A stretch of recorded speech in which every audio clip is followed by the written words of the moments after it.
Okay, so now a little bit of silent sitting.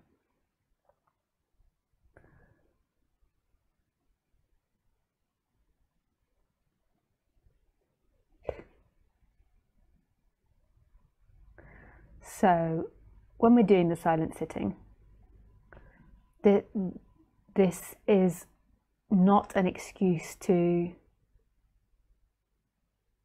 shame yourself that you can't do something, or beat yourself up that you're not doing enough of it, or putting it down because it feels scary to you. All it is sitting. There's no goal, there's no destination. Even if I suggest a meditation technique and you do it, there's no winners. Like it's you know, the meditation technique where I say suggesting to count to 10 and then coming back to 1. If you go off to 9,999, the fact that you participated is amazing. Like, it's not that you lose because you can't stay to number 10. It's the reason the exercise is done is because it requires concentration. So by having that time at the 10th breath and coming back to number 1, that requires you to concentrate. If you just kept counting to 100, you can go on to automatic.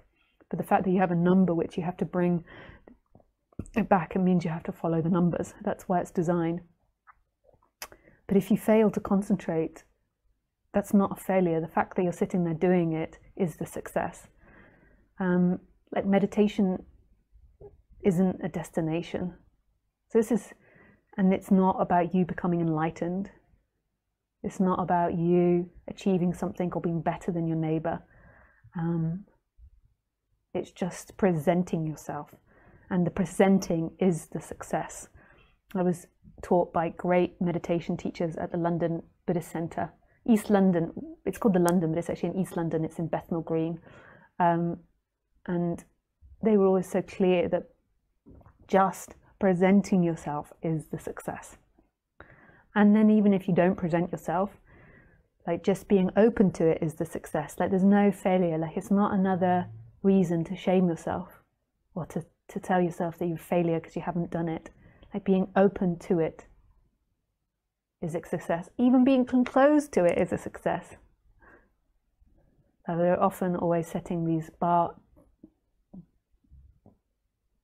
poles, these markers, barge poles. Is that it? Barge poles, markers, to judge yourself. And this subject isn't about judging yourself. This is about there is no self.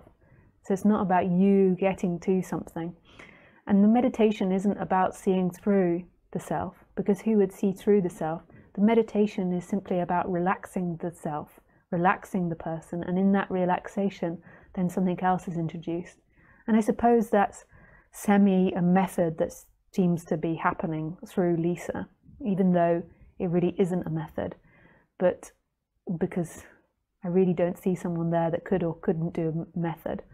But something that seems to be arising is me recommending settling the person down, because even when I work with people in one-to-one sessions, I intuitively go to settle someone down before I start speaking about non-duality. And then when the person is more relaxed, then it just naturally comes for me to speak about non-duality. And I intuitively feel a bit opposed to speaking about non-duality if the person's not settled. Like, it feels wrong. It feels like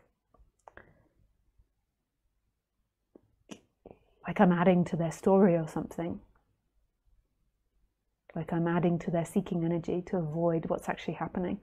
So intuitively, I always go to settle people down. And then once the person's more settled, then non-duality is spoken of. That doesn't mean it's the right way to do non-duality.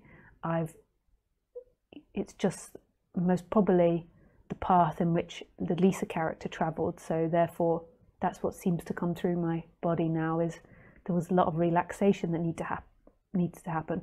But if someone came to non-duality already quite relaxed, then maybe they won't teach like that.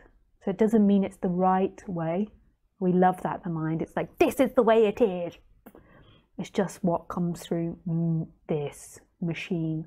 And what comes through this machine is going to be dependent on what this machine has interacted with in the past. Like, I'm not going to suddenly start speaking out of character and start speaking Japanese. I'm going to speak in what more than likely I have engaged in. But sometimes that can also be toppled over, that you get people that channel things that are completely nothing to do with them, what they've experienced.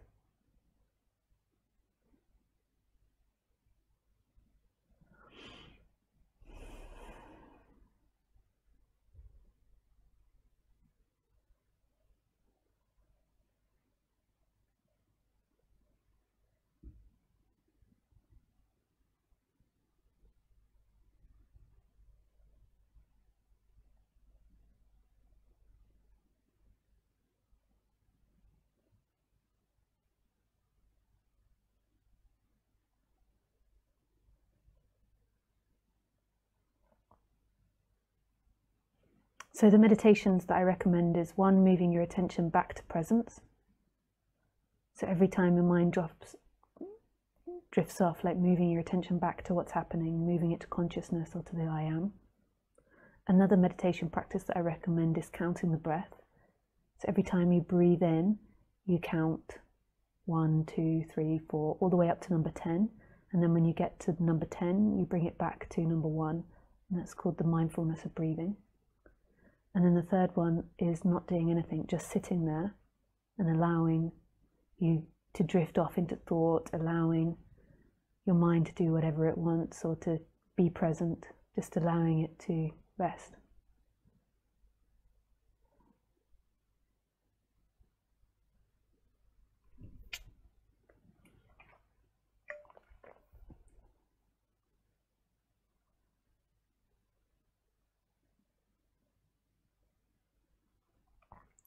Know at the same time that it's illusory, that there is a me, a separate me here that can prescribe to a separate you there.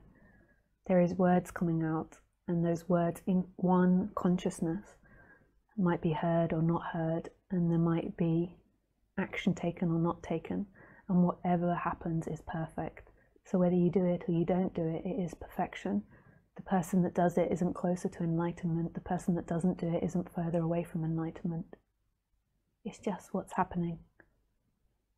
When there is more surrender to what's happening, then you begin to see that there isn't actually individuation, there isn't doership.